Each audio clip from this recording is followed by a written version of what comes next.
Assalamualaikum warahmatullahi wabarakatuh. Perkenalkan, nama saya Nurlaini Ramadhani, NIM 210501076. Di sini saya akan menjelaskan resensi dari film Kim Ji-young Born 1982. Ini adalah tugas resensi dari Ibu dosen Yuliarti. Judul dari film ini adalah Kim Ji-young Born 1982. Penulis naskahnya adalah Kim Do-young dan disutradarai oleh Kim Do-young juga. Film ini dirilis pada tahun 2019 dengan durasi 118 menit. Pemeran utama dari film ini adalah yang berperan sebagai Kim Ji-young adalah Jung Yumi dan yang berperan sebagai Jung Dae-hyun yaitu Gong Yoo. Resensi dari film ini adalah film ini diadaptasi dari novel bestseller Korea dengan judul yang sama yaitu Kim Ji-young Born 1982 karya Cho Nam-ju. Kim Ji-young merupakan seorang istri sekaligus seorang ibu yang memiliki anak satu. Kehidupan sehari-hari yang ia lakukan sama seperti ibu rumah tangga lainnya, seperti mengurus anak, mengurus suami, memasak, dan juga membersihkan rumah. Sebelum menikah, ia termasuk wanita pekerja keras di perusahaannya. Dan setelah menikah, ia harus meninggalkan pekerjaan yang sudah ia tekuni sebelumnya. Sebagai wanita pekerja keras semasa mudanya, setelah menikah dan mempunyai anak, ia merasa kehilangan jati diri dan semangat hidup. Hal itu membuat dia sering melamun dan terkadang ia bisa berbicara menjadi orang lain. Sebagai seorang suami, Dae-hyun mulai khawatir terhadap keadaan istrinya dan ia memutuskan untuk pergi menemui psikiater dan berbicara tentang kesehatan istrinya. Alur dari film ini adalah alur maju mundur karena ada beberapa scenes di mana yang menunjukkan kehidupan Kim Ji-young ketika masih kecil dan remaja. Sudut pandang menggunakan sudut pandang orang pertama karena penulis menempatkan diri sebagai tokoh utama yaitu Kim Ji-young. Gaya bahasa yang digunakan juga menggunakan bahasa Korea pada umumnya. Kisah ini berawal ketika Dae-hyun mengajak Kim Ji-young untuk berlibur ke Busan menemui orang tua Dae-hyun atau mertua Kim Ji-young. Sesampainya di rumah mertuanya, Kim Ji-young membantu sang ibu untuk memasak karena besok merupakan tahun baru di Korea. Namun, perlakuan sang ibu mertua sangatlah tidak ramah karena ia terus-menerus memperlakukan Kim Ji-young seperti pembantu. Kemudian esoknya datanglah kakak ipar Kim Ji-young dan ibu mertua tersebut berkata kepada anaknya untuk istirahat saja, sementara Kim Ji-young masih melakukan pekerjaan. Tiba-tiba Kim Ji-young berbicara seolah-olah ia menjadi ibunya atau ibu Kim Ji-young dan mengatakan bahwa kamu tidak seharusnya menyuruh anakku untuk melakukan hal seperti ini. Hal itu membuat satu keluarga kaget karena ucapan Kim Ji-young. Akhirnya Dae-hyun pergi keluar dan membawa istrinya ke rumah ibunya. Dae-hyun mulai merasa aneh terhadap perilaku istrinya tersebut dan ia menemui seorang psikiater. Psikiater tersebut menyarankan kepada Dae-hyun agar membawa istrinya langsung dan berbicara dengannya. Kim Ji-young selalu menghadapi hari-harinya dengan penuh tekanan. Ia merasa selalu kehilangan semangat saat melakukan sesuatu dan ia menjadi sering pelupa. Dan ia bercerita kepada suaminya tentang apa yang ia rasakan. Suaminya berkata ia harus pergi menemui psikiater agar menemukan solusi permasalahan. Tetapi Kim Ji-young masih merasa kalau dirinya itu baik-baik saja dan tidak sedang sakit. Penyebab ia merasa sering tertekan karena ia masih terjebak dengan masa lalunya, kehidupan masa muda Kim Ji-young yang selalu bekerja keras terhadap pekerjaannya, dan ketika menikah dan mempunyai anak, ia harus merawat Ah-young atau anak perempuan mereka dan tidak bisa kembali bekerja. Mimpi Kim Ji-young adalah menjadi seorang penulis dan itu belum terwujud hingga kini. Film ini juga mengungkapkan kerasnya kehidupan patriarki atau feminisme di Korea, membuat Kim Ji Young yang selalu tertekan. Wanita selalu dianggap lebih rendah dari pria. Hanya pria yang boleh menjadi pemimpin di perusahaan. Takdirnya wanita itu hanya di dapur, mengurus anak, mengurus suami, dan tidak boleh bekerja ketika sudah mempunyai anak. Tekanan itu ia dapatkan dari mertua dan keluarganya sendiri. Pada suatu hari, Kim Ji Young ingin kembali bekerja di perusahaan dan ia meminta izin kepada suaminya.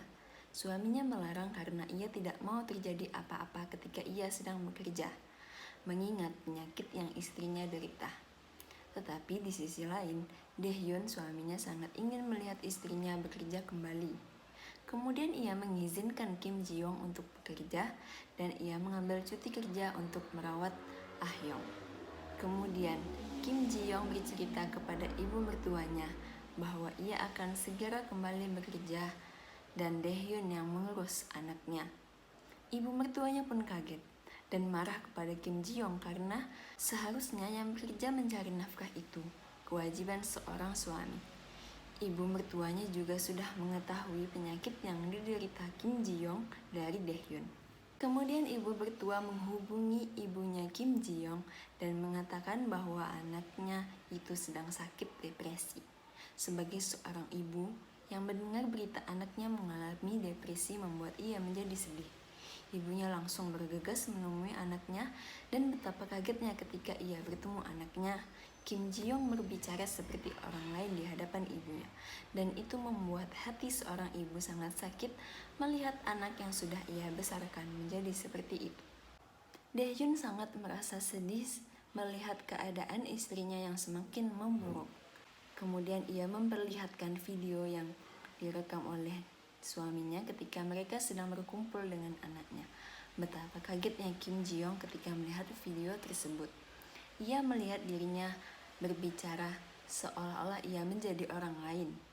Kim Ji Young pun merasa sedih dan bersalah karena penyakit tersebut membuat suaminya kesusahan.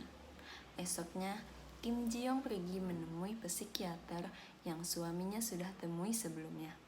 Psikiater tersebut menyarankan bahwa jika ia sedang merasa ditindas atau dibeda-bedakan, ia harus melawan perkataan orang yang menindasnya dan jangan hanya diam saja.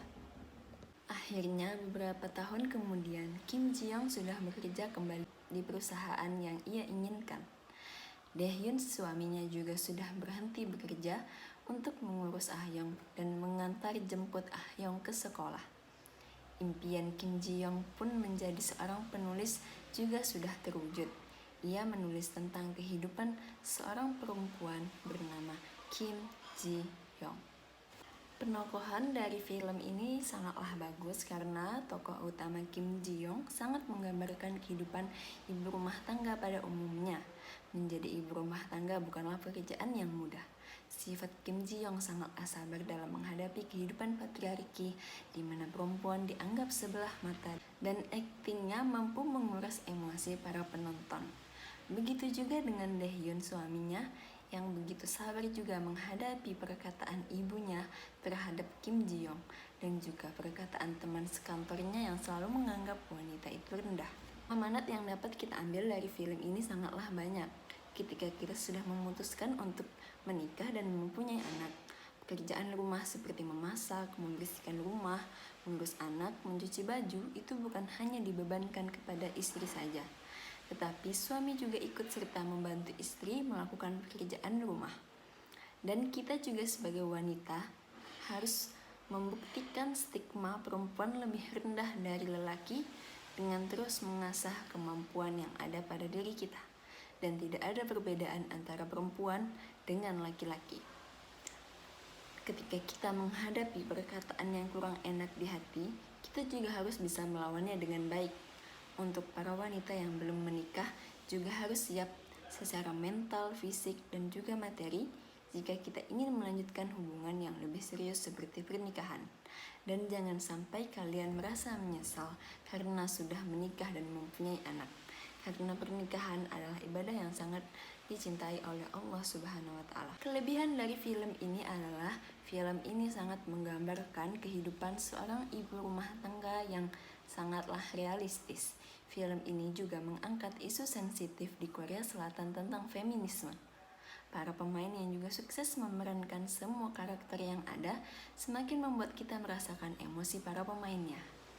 Untuk para kaum wanita yang sudah menjadi seorang ibu, mungkin film ini bisa membuat mereka merasa senang karena perasaan mereka sudah diwakili dalam film tersebut. Pengambilan gambar yang dramatisir juga semakin membuat kita sebagai penonton bisa merasakan kegelisahan yang ada pada film tersebut. Kekurangan dari film ini adalah alurnya yang lumayan lambat. Jika kalian tipe orang yang mudah bosan, mungkin kalian akan berhenti di awal. Jadi, jika kita ingin menonton film ini, harus dengan suasana hati yang senang. Dan jangan ketika sedang lelah, karena isi filmnya juga tentang kelelahan seorang istri. Ending filmnya juga masih belum diketahui apa Kim Ji Young sudah sembuh dengan penyakitnya atau belum. Sangat disayangkan juga, Daehyun suaminya harus berhenti bekerja karena ia harus mengurus anaknya. Meskipun begitu, film ini banyak sekali pelajaran yang bisa kita ambil, dan film ini juga bisa ditonton oleh semua kalangan perempuan maupun laki-laki, muda dan maupun tua. Terima kasih, itu saja resensi dari film saya. Wassalamualaikum warahmatullahi wabarakatuh.